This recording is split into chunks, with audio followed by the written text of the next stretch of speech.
Basahin natin lahat. Ephesians chapter 1, verse number 7. Ready? Basa. In whom we have redemption through His blood, the forgiveness of sins according to the riches of His grace. Tayo manalangin. Panginoong Diyos, salamat po sa versikulo na ito na aming binasa. Salamat, Lord, na mayroong kang salita na binigay para kami ay merong mapag-aralan at lalong-lalo na, Panginoon, paghugutan ng pananampalataya. Kasi sabi ng inyong salita, faith cometh by hearing and hearing by the word of God. Salamat, Panginoon, na kami ay ligtas hindi dahil sa sinasabi ng relihiyon o ano pang klaseng decree, but bagkos sa inyong salita lamang kami nagbase. Nawa, Lord, kung ano mapag-usapan namin ngayon, namin tonight, ay kayo nawa, Lord, na mag-glorify. At nawa, Lord, ang application nito ay sa aming buhay na bilang anak nyo, bilang tinubos nyo po, Panginoon, ay sana ay mamuhay kami na may kabanalan, mamuhay kami na may pagkatakot, mamuhay kami, Lord, na may pagsusumikap na kayo ay maging mapaglingkuran namin at ang aming kapatid sa Panginoon at even sa mga tao pa na hindi nakakilala sa inyo ay lalo pa naming mamahalin sa pamagitan din ng pag-share or pagbahagi ng salita niyo sa kanila. In Jesus' name we pray. Amen. Okay, kayo po ay magsiupo na at tayo po ay patuloy na mag-aral sa salita ng Diyos. So, ang ating topic tonight is about redemption part 2, no? Redemption part 2. So, ang ating pinag-usapan nung nakaraan ay ang definition at ang iyong mga illustration, okay? So, napag-aralan natin na ang salitang redemption it's an economic or financial transaction. So, kasi ang salita ng mga Bible, lalo na sa kaligtasan, iba-iba ang mga tinutukoy. Like, example, regeneration. It's not an economic or financial term, but it is a family term. It's a civil term. Pag sinabing adoption, ganun din. Civil term, di ba? Adopting someone. Pero pagdating sa kaligtasan at ang topic ay redemption, economic term ito. Economic term or financial term. Because you are buying something that you own once, now it is yours twice. Or ibig sabihin, binili mo yan, pero nasangla, tapos nung bumalik na sa'yo, napasa yun ng 2 beses. Amen? Napasa yun ng 2 beses. We are God's children by creation. All of us, God owns our all because of creation. Bakit? Sino bang lumikha ng tao? Ang Diyos. In the beginning, God created the heaven and the earth. And Genesis 1:27, let us make man in our own image. And sabi ng Psalm, I forgot the verse, but we are created wonderfully and fearfully made. At sino bang nag-allow na magkaroon ng bata ang babae or womb, fruit of the womb? Ang Diyos. The fruit of the womb is His reward. Amen? Sino po ang nag-allow na maikaroon ng baby sa womb? Ang Diyos. Si Sarah, hindi magka-anak kasi matanda na, pero nabuntis. Si Mary na walang gumalaw na lalaki, hindi naman siya tinatch ni Joseph, nabuntis. Birhen, nabuntis. So, ang sabihin doon, whatever, or si Hannah na kailangan ng anak, nabuntis. So, that's miracle. God allow it. So, ibig sabihin nito, mga dad, we are God's God owns us by creation. And the second time around, God owned us by redemption. So, paano ngayon na napasanginoon tayo or ang may-ari natin ay Panginoon? By creation. Amen? So, God created us in that tripartite being, body, soul, and spirit. Nung tayo ay isinilang, then lumaki, hanggang lumaki na nagkaroon ng knowledge of good and evil, then we are accountable of ourselves. So mga bata natin, hindi natin alam kung anong edad sila maging accountable. They can hold the truth in unrighteousness, or rather, they can hold the truth in righteousness. Ang ibig sabihin, dating ang panahon na kaya na nilang mag-reason. Yun ang punto ko. Kasi sa mga bata na ito, paghayaan mo lang yan sa bahay. Halimbawa, anak natin, hayaan natin yan, 1 buwan nandyan. Mabuhay kaya sila? Hindi. Hindi nila alam kung anong dapat gawin sa araw-araw. Amen? Kaya nga may guardian Di ba? Pamangkin, oh. Kaya may guardian, mga anak. Kaya nga may magulang eh. Kasi alam ng Diyos ang kahinaan ng anak. Amen? Dumaan tayo na magiging mabata pa. Hindi natin alam kung anong dapat gagawin. Pero may magulang. Amen? Nagpasalamat po kayo sa magulang nyo? So, ganon. Pasalamat kayo mga anak ha, sa inyong magulang. Patuloy kayo. O sino mang si lolo, magpasalamat yung mga apo nawa. Dahil nandun yung grandfather. Amen? Nandun yung grandparent. So, ang ibig sabihin, we are owned by God, by creation, and the second time around, God owned us, buy back ang tawag doon. Redemption is buying back that ownership by redemption. Once we are created, it's just a breath of His nostril. When God created Adam, He formed man of the dust of the ground. He breathed into his nostril, and the man became a living soul. Sino ba ang nagbigay ng breath sa atin? Ang Diyos. When the time na lumabas sa baby, God breathed into his nostril the breath of life. Then umiyak. Dahil kung hindi iyak ang baby na lumabas sa womb, may problema yon. Amen? Kaya sino man ang nakaranas? Diba, Brother Tim? Hindi pa na nakaranas to. So, sana pag-pray namin, brother, mag-asawa ka. Then makaranas ka, pupunta sa delivery room. Tapos, nag-irin na yung asawa. Lumabas ng baby. Amen? Ay, excited nating brother pala. At i-schedule pala natin yung baby shower ni Sister Bibs. No? Baka maybe this month or next month. No? Pag-pray natin kasi 8 months na siya eh. No? Lalaki pa naman. So maghanda na kayo mga kapatid ng anything na mag-minister kay baby. Hindi ko alam malitok, Brad. Paano paglitok sa bata niyo mo? Azil. Baby Azil. Say angga, Brad. Wala. Azil lang. Okay. Pag-pray natin si baby Azil na makapag-minister tayo sa kanya. So back to our topic na isang baby na lumabas, it's by creation. Then nung lumaki, it needs that baby or that precious soul na maligtas. Amen?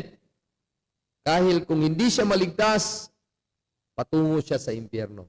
Amen? Kung hindi tayo naligtas, patungo tayo sa condemnation.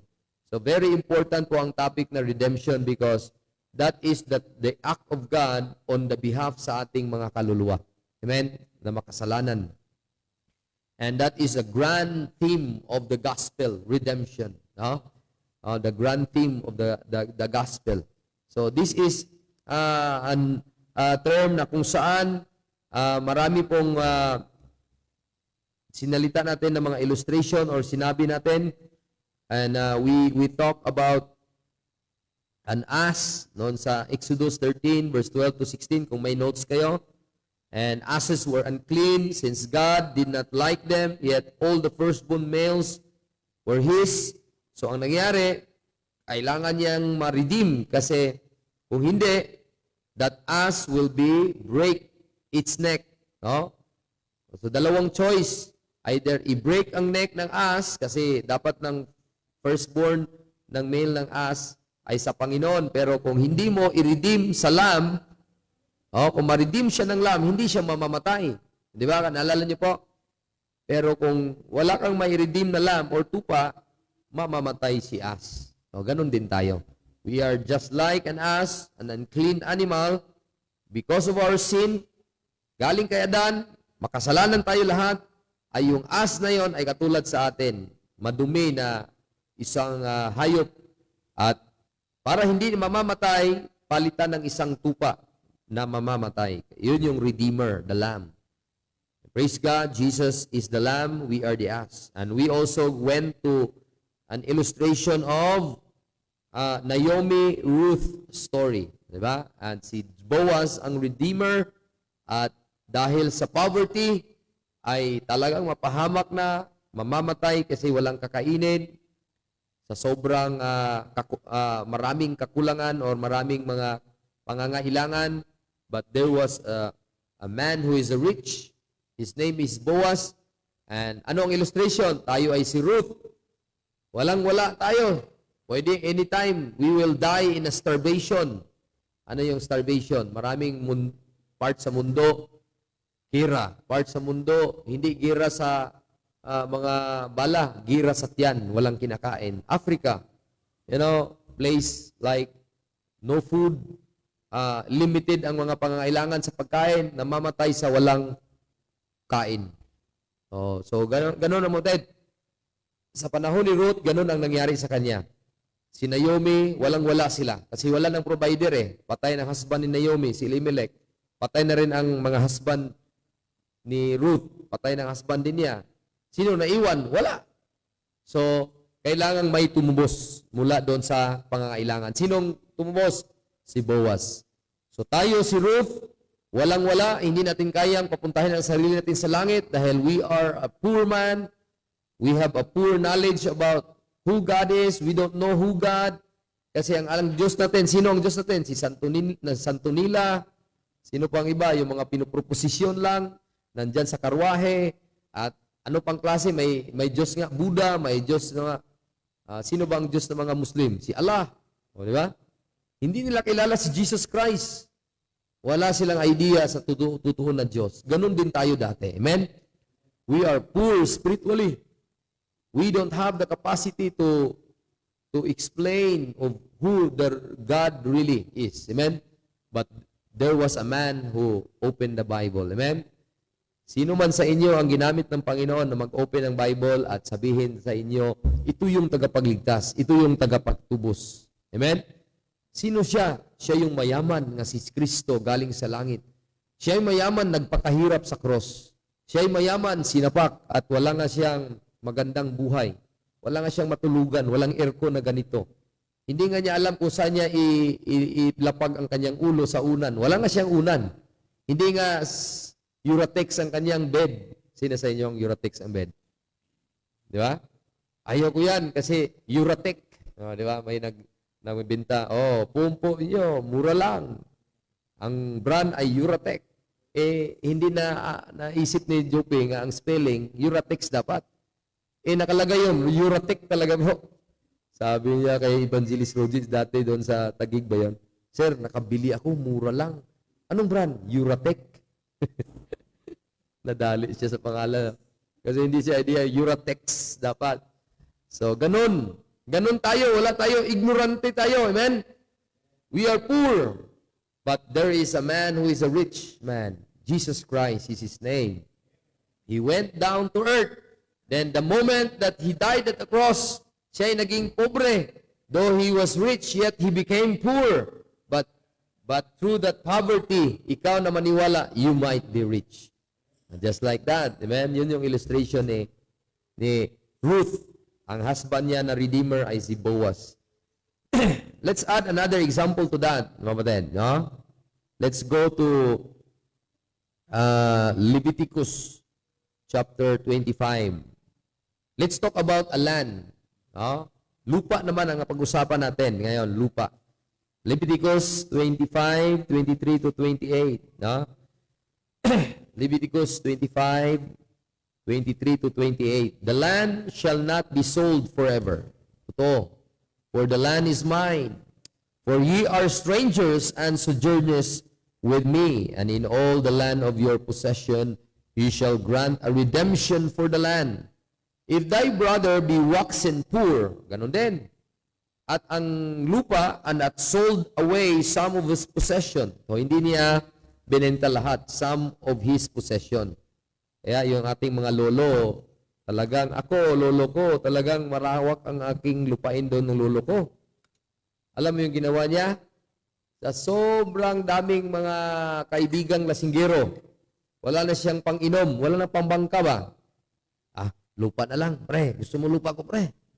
Abay, para masarap ang inuman, tuloy natin to.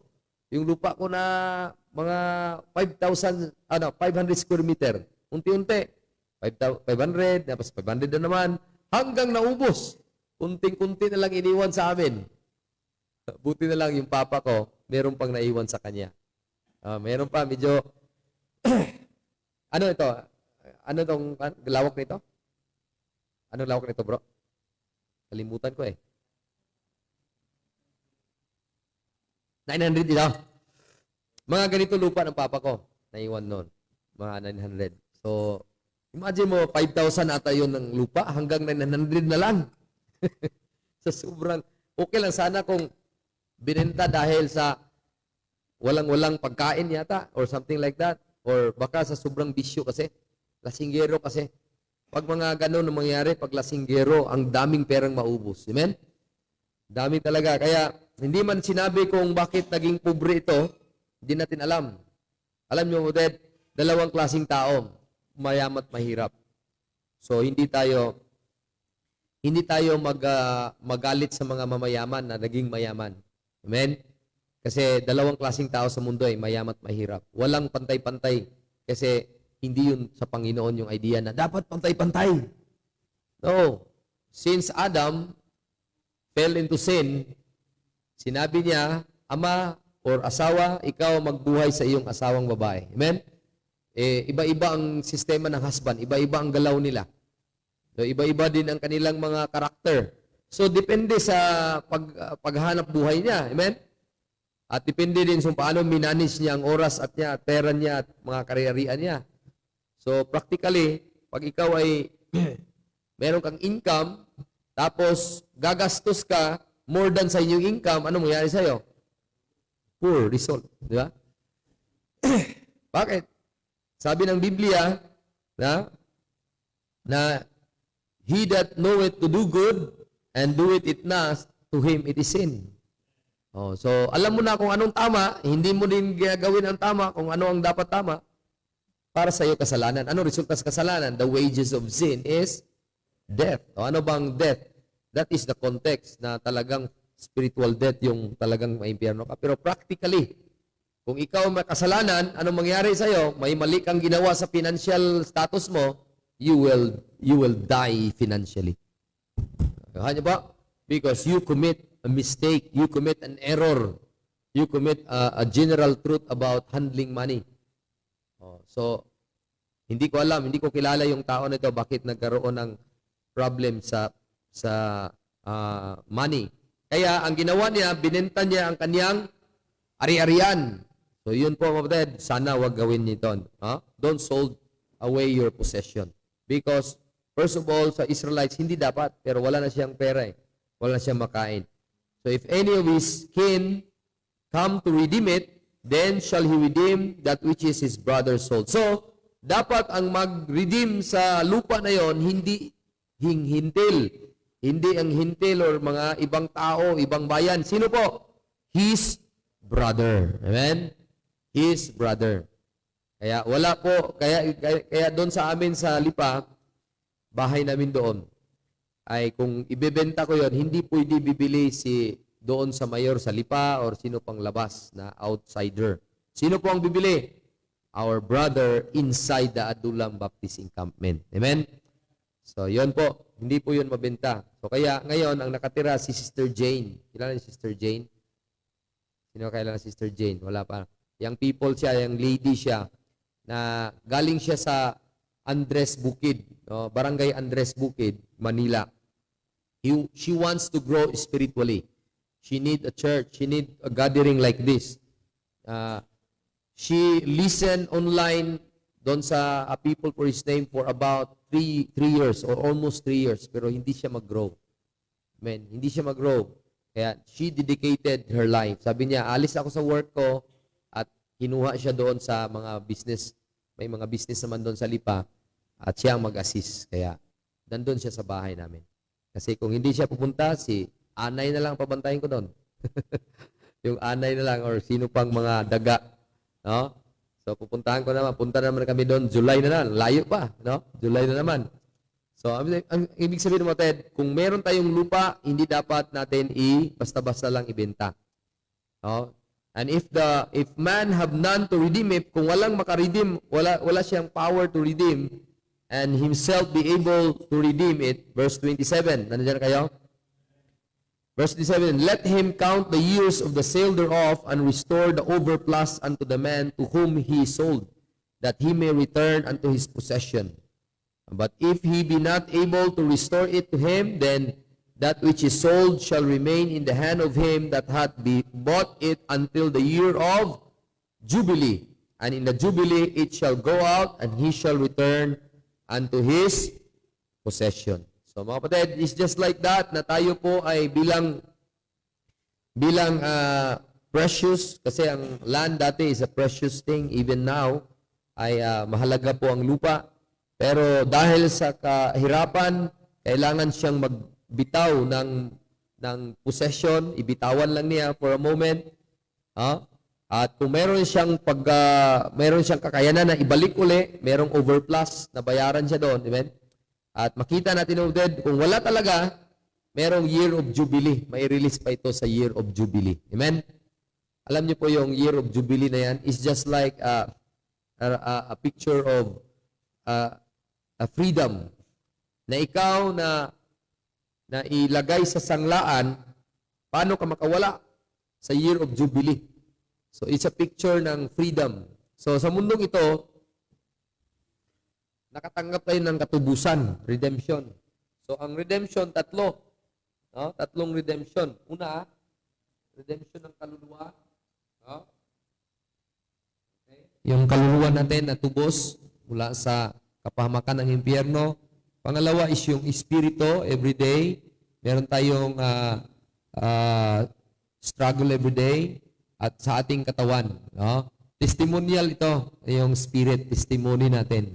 Ang ibig sabihin doon, may problema tayo na bayaran, penalty ng kasalanan, the penalty of sin. Hindi natin kayang bayaran dahil wala naman tayong kakayanan. So there is Christ who paid our sin. Amen? So si Kristo ang nagbayad sa kasalanan nating lahat.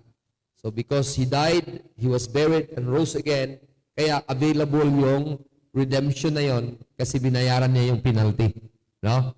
Lahat na yung mga overcharges na yon or interest, binayaran niya lahat sa cross. In whom we have redemption through His blood. Anong sabi ng Bible? Ephesians 1:7, in whom we have redemption through His blood, the forgiveness of sins. Forgiveness of sins. So, ano yung sins na yon? Yun na yung dapat bayaran natin na penalty. Pero, napatawad tayong lahat. Amen? Dahil somebody paid. He paid a debt. He did not owe. I owe a debt. I could not pay. I needed someone to wash my sins away. So, si Jesus ay siya ang pumalit sa atin na may able. Kasi itong Redeemer, ang qualification nito, as per, binasa natin sa Leviticus chapter 25, ano ang qualification dapat ng Redeemer na yan? No? Dapat walang utang. Ikaw na mag-redeem doon sa land na yon, di ba? Sinangla yung land. Di ba? Sinangla yung land. Yung kakayanan ng Redeemer na yon, dapat wala siyang utang. Able nga siya eh. Hindi siya poor. So that means, number one, na qualification, rich. Diba? Kasi lupa ang pag-usapan eh, mahal yun. Diba? Million yun. So dapat ang qualification ng mag-redeem, rich. Diba? At wala utang, no debt. No debt. No, wala siyang utang. Ang spelling ng debt. Ganda sana. Wala talagang utang, no? D-E, yan, walang utang. So, ang sabihin doon, ganun si Kristo, walang kasalanan. Di ba? Anong sabi ng 2 Corinthians 5:21? Pakibasa, 2 Corinthians 5:21. Sa ating kaluluwa ito, sabi ng Biblia, God the Father made Him to be sin for us, who knew no sin, that we might be made the righteousness of God. In Him, wala ni isang utang siya. He don't know about sin. He was tempted like as we are. Tinekso si Kristo na magkautang, pero hindi siya nagkautang. Hebrews chapter 4, verse number 15. For we have not an high priest which cannot be touched with the feeling of our infirmities. Hebrews 4, verse number 15. But was in all points tempted like as we are, yet without sin. So walang kasalanan si Kristo, walang utang. Amen? At sabi pa ng Biblia, mayaman siya. He was rich. He was rich. He was a very rich man. 2 Corinthians chapter 8, verse 9, kung hindi ako nagkakamali. yet he became poor. Okay? That through his poverty we might be rich. Okay, 2 Corinthians 8 verse 9, for you know the grace of our Lord Jesus Christ, that though he was rich, yet for your sakes he became poor, that ye through his poverty ye might be rich. Paano si Kristo makabayad sa utang ng mga kasalanan na tao? Dadaan siya kung ano ang nangyari sa mangungutang. Kung ano ang kalagayan ng mangungutang, pupunta siya doon. Kung halimbawa ang kamatayan sa mangungutang, ang penalty ng mangungutang nito, kamatayan.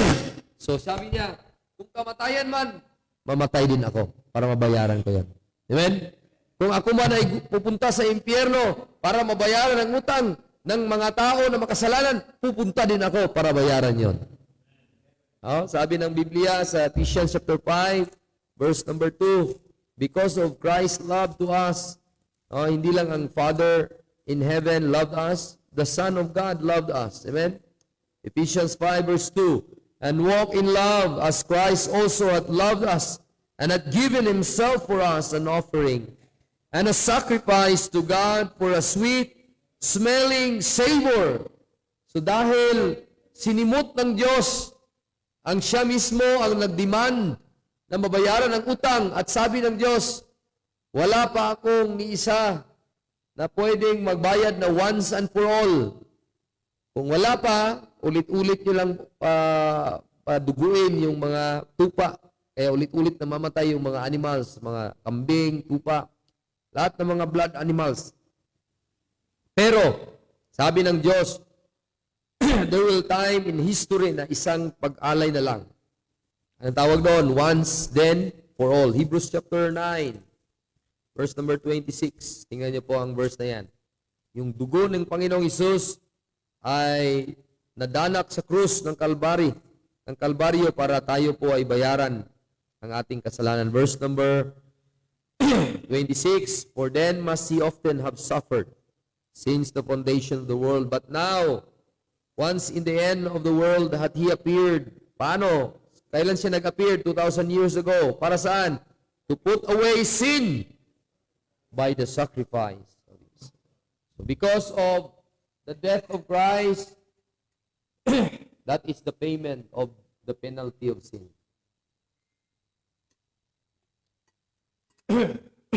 Para hindi tayo mapunta sa impyerno, siya ang pumunta doon. Para hindi na tayo mamamatay at magbayad sa penalty, siya ang nagbayad. Amen? Sinakripisyo niya ang buhay niya. Para tayo hindi na makabayad sa sobrang laking utang na yon. Praise God. Yun po. Bakit kailangan tayong iligtas, no? Kasi bakit kailangan tubusin tayo? Kasi hindi natin kayang tubusin ang ating sarili. Look at sa Psalm chapter 49, 6-9. Bakit somebody must replace us? At hindi kaya ng reliyon, hindi kaya ng Baptist religion or ano bang klaseng baptismo ng tubig. Hindi kaya yon. Sino lang ang may kakayanan? Ang Panginoong Jesucristo lang. Kasi sabi ng declaration ng Bible, no one can have the power to redeem his soul. Sabi ng 49, 6-9, they that trust in their wealth and boast themselves in the multitude of the riches, none of them can by any means redeem his brother, nor give to God a ransom for him. So, verse number 8, for the redemption of their soul is precious. So, wala po ni isang makapagsabi na ako ay matubos mula sa kasalanan dahil sa aking gagawin. Wala po. Because the redemption of our soul is precious. Ano lang may tapat na payment sa precious soul? 1 Peter chapter 1, verse 18. 18 and 20. 1 Peter chapter 1, verse 18 and 20. For as much as you know that you were not redeemed with corruptible things as silver and gold from your vain conversation received by tradition from your fathers. Ano ang may tapat na payment sa precious soul? Verse 19, but with the precious blood of Christ, as of a lamb without blemish and without spot. Praise God, meron pong blood of Christ na shed sa cross para payment. Hindi lang siya na shed sa cross without blood, nandun pa siya sa mercy seat, Hebrews chapter 10, verse number 9, kung hindi ako nagkakamali. Hebrews 10, verse number 9, yung inoffer niya yung kaniyang blood to that mercy seat. Not Hebrews 10, Hebrews chapter he entered once into the holy place, having obtained redemption for us. No? Tingnan niyo po. 9:12. Yeah, thank you, bro. Hebrews chapter 9, verse number 12. Sabi ng Bible, neither by the blood of goats and of calves, but by his own blood, he entered in once into the holy place, having obtained eternal redemption for us. Bakit? Sigurado tayo na lahat ng kasalanan natin bayad na. Kasi ang kanyang dugo naula sa cross, sa Kalbaryo, para ang ating kasalanan ma-atone at ma-redeem.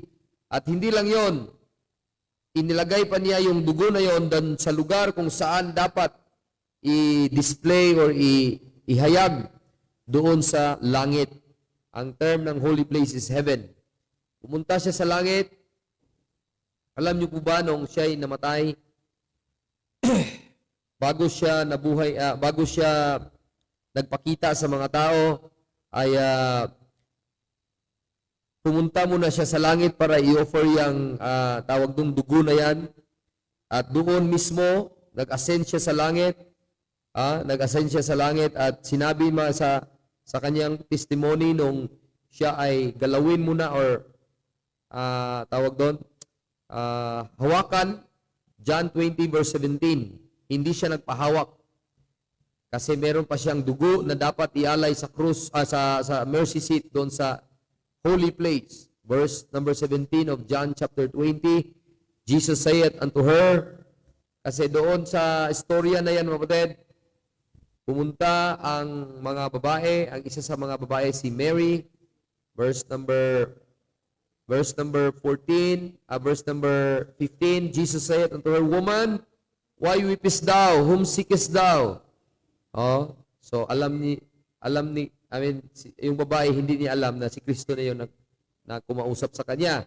She, supposing him to be the gardener, saith unto him, Sir, if thou have borne him hence, tell me where thou hast laid him. Kung yung dinala si Kristo, nawala yung katawan niya saan mo siya inilagay? Nilaid means inilagay, siya mo nilapag. Kasi kukunan ko siya, I will take him away. Verse 16, Jesus saith unto her, Mary. She turned herself, saith unto him, Rabboni, which is to say, Master. Jesus saith unto her, nalaman na niya na si Kristo pala yun. So, hawakan na sana niya. Ano sabi ni Kristo? Huwag mo ko hawakan. Sabi niya, For I am not yet ascended to my Father, but go to my brethren and say unto them, I ascend unto my Father and your Father, unto my God and your God. So, kita niyo po, Ted, bakit masabi natin na glorious ang pagkatubos ng Panginoon sa atin? No? Why we could say na talagang matindi yung ginawa ng Panginoon sa ating buhay na tayo ay napatawad sa kasalanan natin. Ang ating utang na kasalanan. Bakit, mga kapatid? Kasi meron siyang ginawa, in-offer niya yung kanyang dugo, not only in the cross, but also doon sa mercy seat. He ascended to the Father. Alam mo, kapatid, this is a war. This is a war between the devil and Jesus Christ. When Jesus rose again from the dead, He is a victor. Ang tawag sa Kanya, the victor. Kaya nga, kumanta tayo, Oh, victory in Jesus. Dahil, mga kapatid, siya yung tumalo sa diablo or tinalo niya ang diablo, Colossians chapter 2, look at. Ito yung act of winning or yung record of victory. Doon sa Colossians chapter 2, nung tayo'y tinubos, hindi basta-basta. Mula sa kayamanan sa langit, iniwan niya para tayo'y manalo sa kahirapan ng impyerno. siya din ay pumunta doon at hindi lang siya pumunta doon, siya pa ay nabuhay na mamuli, pumunta sa langit. Nang pumunta sa langit, ito na yung i-display niya ang kanyang victory. Verse number 12 and 13 hanggang 15. Buried with him in baptism, where is also risen with him through the faith of the operation of God, who hath raised him from the dead. Do you believe that Jesus raised again from the dead? Ito yung victory. Panalo na siya. And you being dead in your sins. May utang po ba tayo? Meron. Sins, kasalanan. And the uncircumcision of your flesh hath he quickened together with him, having forgiven you all trespasses, mga utang, mga kasalanan na yan. Because of, sabi na, verse number 14, blotting out the handwriting of the ordinances that was against us. Kaya ang utang mo ay parang, sabi nga parang multo eh. Amen? That was against us. Mga, bayad ka utang mo. Di ba? That was against you. Always against you. Amen? Ang utang mo, magbayad ka na sa utang mo. So, ganun yun. Ang utang, magmumulto. Magmumulto ang utang. Ganun din ang ating kasalanan. No, akala natin kaya nating bayaran, akala ng mga tao kaya nilang bayaran sa kanilang kabaitan. No! Only the finished work of Christ can take away that debt. Amen? Mabayaran yan. Kaya anong ginawa niya? He took it out of the way. Saan niya nalagay? Nailing it to his cross. At the cross where I first saw the light, and the burden of my heart rolled away. Ano yung burden? Yung utang, yung kasalanan na yun. Rolled away at the cross. Then verse 15, having spoiled principalities and powers, anong ginawa ng Kristo? Jesus Christ versus the devil. He made a show of them openly. Sinabi niya, talo na kayo.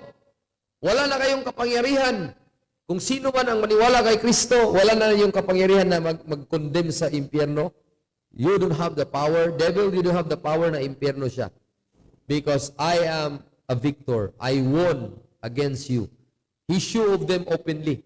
Parang kanina, si David, sinabi niya kay Joab, Joab, punta ka doon. Tapos si Joab, may partner nga kapatid, si Abishai. Nanalo, hindi. Nanalo sila.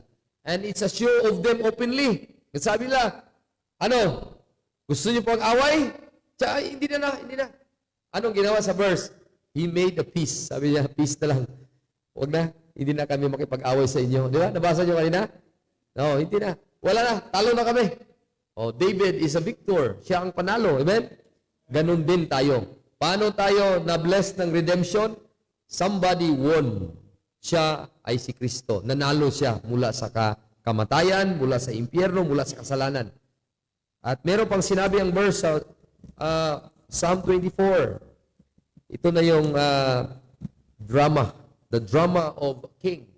A drama, something like, hindi drama, parang ipakita ng Biblia sa inyo, hindi lang parang pinakita talaga na kung paano si Kristo pumasok sa kanyang territory.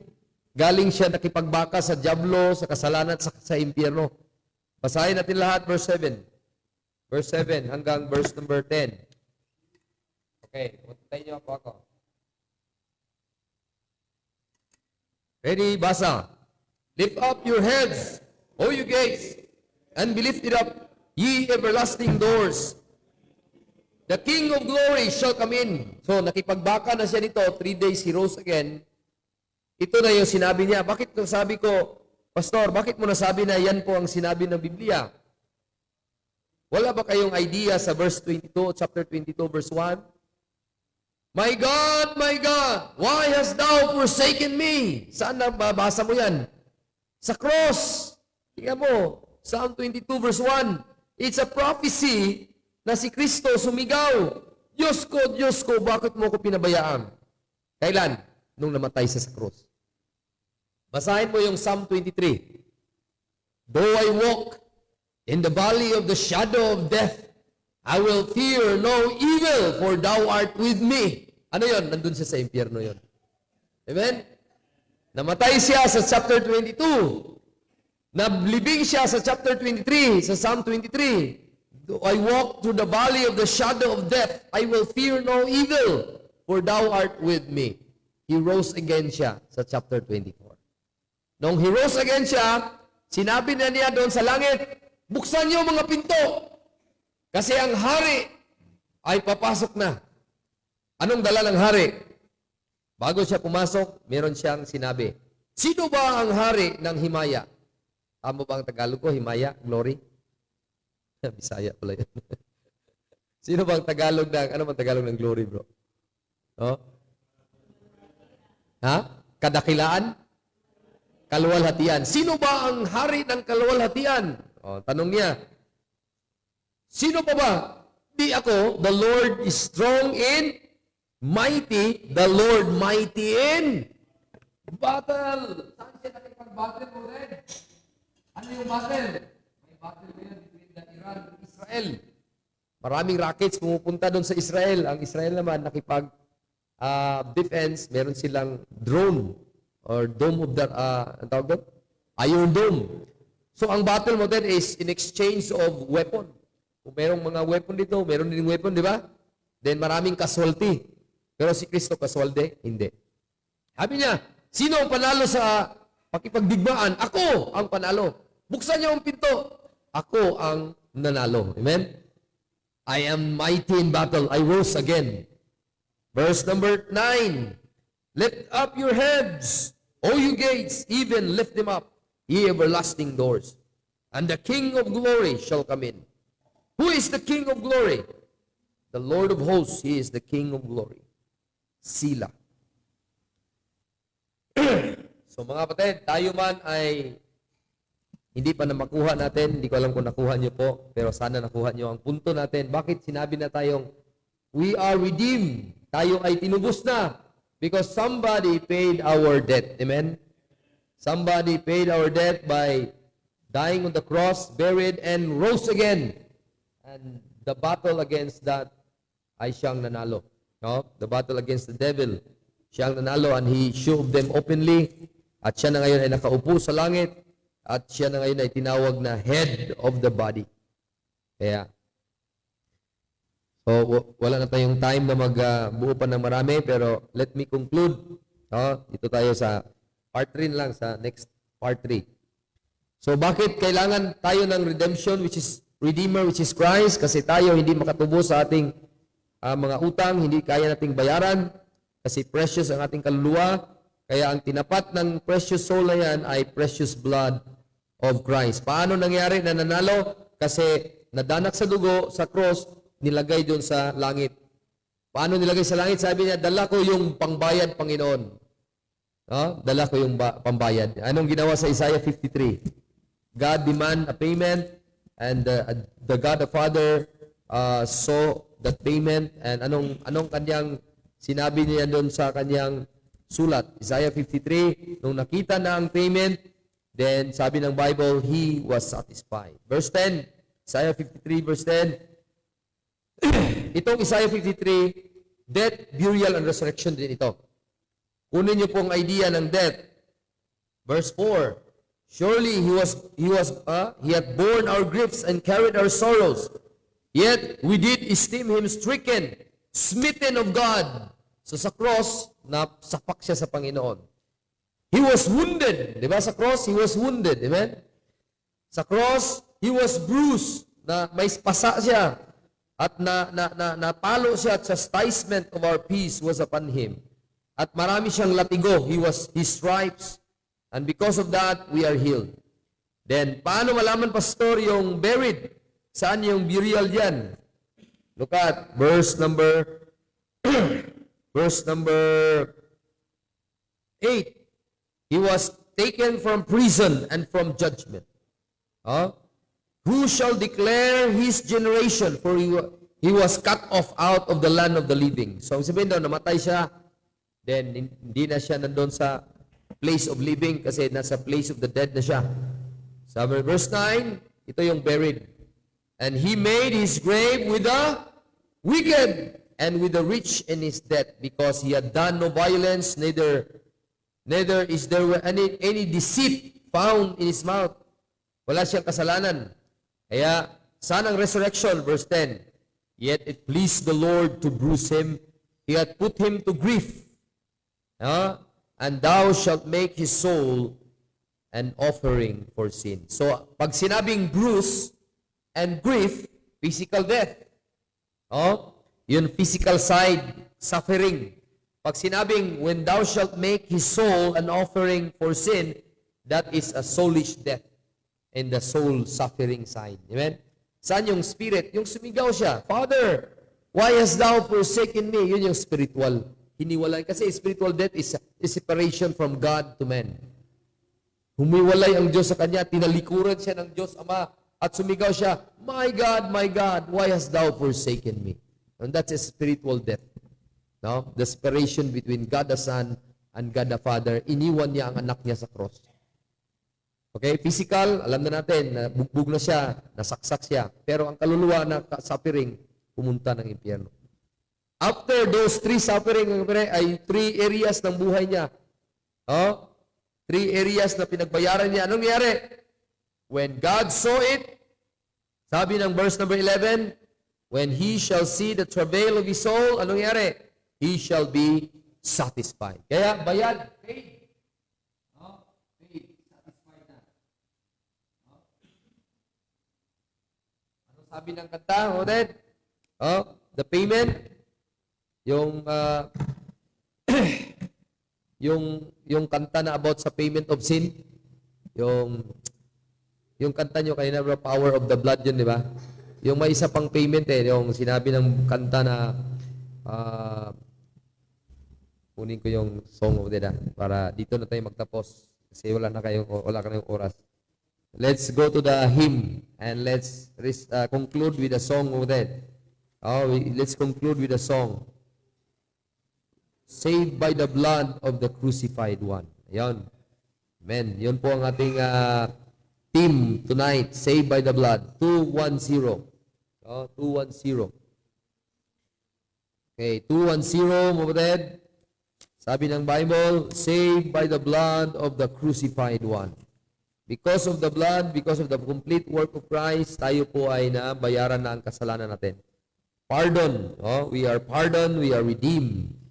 Okay, nandyan na kayo? 210. Okay, as we close this message with a song, let's all stand.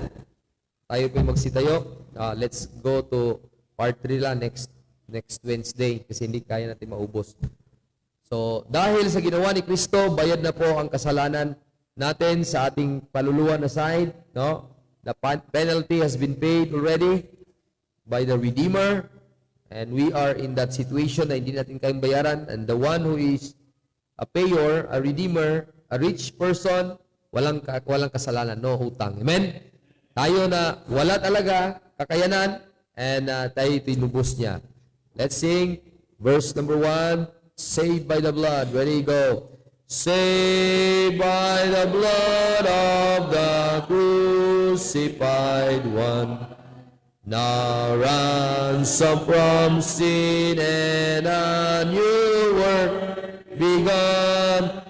Sing praise to the Father and praise to the Son.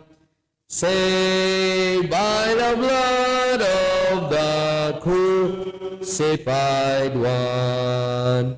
Glory, I'm saved. Glory, I'm saved. My sins are all pardoned. My guilt is all gone. Glory, I'm saved.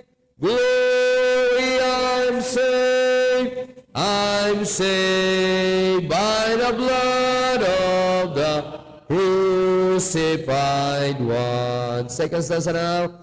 Saved by the blood of the crucified one.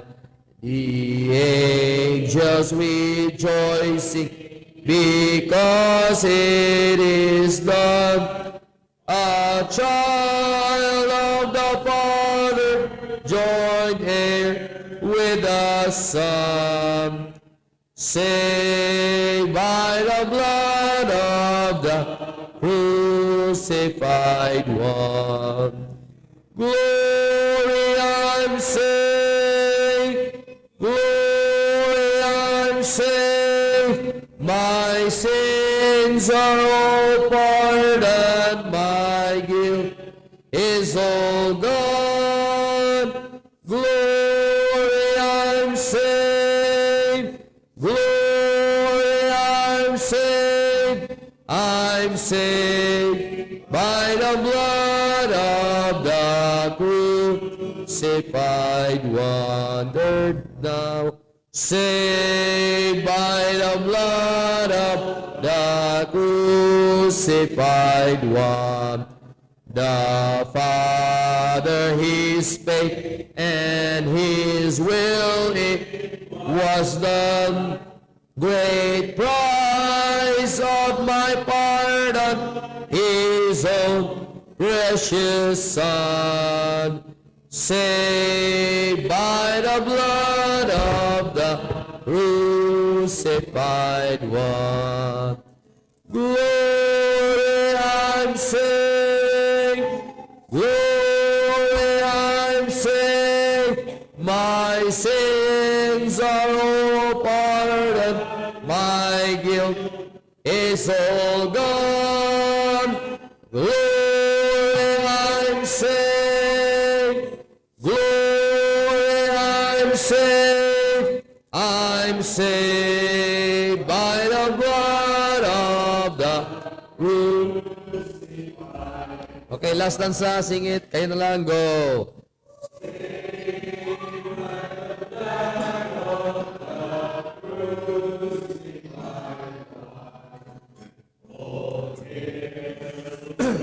Father, all hail to the Son, all hail to the Spirit, the great Three-in-One, saved by the blood of the crucified one. Glory, I'm saved. Glory, I'm saved. My sins are all pardoned. My guilt is all gone. Glory, I'm saved. Glory, I'm saved. I'm saved by the blood of the crucified one. So, that is the application. Sabi ng awit, now ransom from sin and a new work begun. So, kung ikaw natubos na, the good work of God perform in your life. Sabi ng Philippians 1 verse 6, being confident of this very thing, that He, God, which hath begun a good work in you. Bakit good work? He paid our sin. Hindi lang yon, in you will perform it until the day of Jesus Christ. Ito yon, redemption of our body. Amen? Until the day of Jesus Christ. So my question to you, my dear brethren, is, if God hath begun a good work in you, that is redemption, have you begun a good work for Him? Sabi ng Titus 2:14, God gave Himself for us, Jesus gave Himself for us, that He might redeem us from all iniquity and purify unto Himself a peculiar people. Anong mangyari sa peculiar people? Kakaibang na tao nga nakatira sa mundo, zealous of good works. Amen? We are not doing good work para pupunta ng langit, kundi we are doing good work kasi yung taga-langit, binayaran yung kasalanan natin. Amen? Para siya ay masaya at siya din ay mapaglingkuran at hindi tayo mapahiya pag nandun na tayo sa langit. Amen? And let us pray. Our dear Heavenly Father, thank you, dear Lord, for that message. Salamat, Panginoon, na kayo ay tumubos. Tinubos niyo kami sa pamagitan ng inyong anak na namatay sa krus, na libing na buhay namang muli. Salamat dito, Lord, sa nireveal niyo po sa Scripture. Salamat na kami na bilang walang kakayanan, we are poor.